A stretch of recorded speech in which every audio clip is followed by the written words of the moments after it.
এই সূরাটি শোনার সাথে সাথেই চারদিক থেকে খুশির খবর আসতে শুরু করবে। এই সূরাটি মূলত তারাই শুনবেন যারা খুবই অভাবে আছেন, কষ্টে আছেন, কোনোভাবেই যাদের মনের আশা পূরণ হচ্ছে না, যারা গরিবি দূর করতে চান, ঋণ পরিশোধ করতে চান, এবং যারা চাকরি হারিয়ে দিশেহারা হয়ে পড়েছেন, কোনোভাবেই কোনো মাধ্যম খুঁজে পাচ্ছেন না।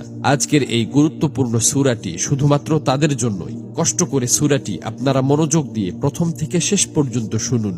ইনশাআল্লাহ এই সূরাটি শোনার উসিলায় আপনাদের সকল অভাব অনটন গায়েব থেকে দূর হয়ে যাবে, সকল ঋণ পরিশোধের ব্যবস্থা হয়ে যাবে, মনের সকল অপূর্ণ আশা আকাঙ্ক্ষাগুলো পূরণ হয়ে যাবে। আপনি যা চাইবেন সাথে সাথে তাই কবুল হবে ইনশাআল্লাহ।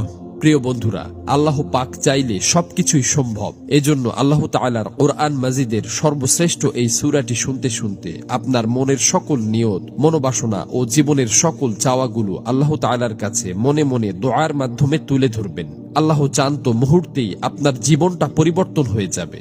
প্রিয় বন্ধুরা, জীবনে তো অনেক প্রচেষ্টাই করেছেন, একবার না হয় কোরআন মাজিদের এই সূরাটির উপর বিশ্বাস রেখে প্রথম থেকে শেষ পর্যন্ত শুনলেন।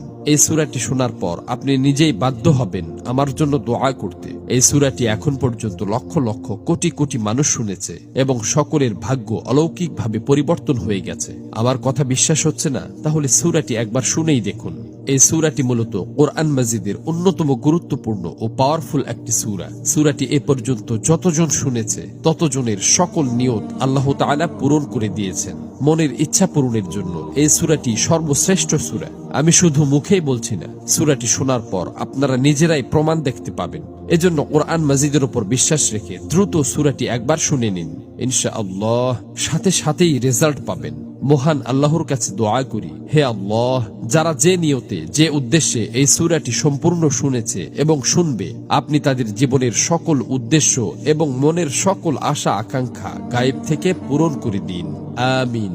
কমেন্ট বক্সে আপনিও আমিন লিখে উন্মুক্ত দোয়ায় শরীক থাকুন, কেননা কে জানে যে কার মুখ থেকে বলা আমিন কখন কবুল হয়ে যায়। তো চলুন সূরাটি শুনে নেওয়া যাক।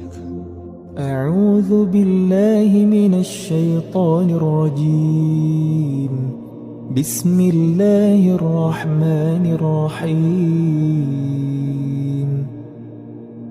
يا أيها الذين آمنوا أوفوا بالعقود أحلت لكم بهيمة الأنعام إلا ما يتلى عليكم غير محل الصيد وأنتم حرم إن الله يحكم ما يريد يا أيها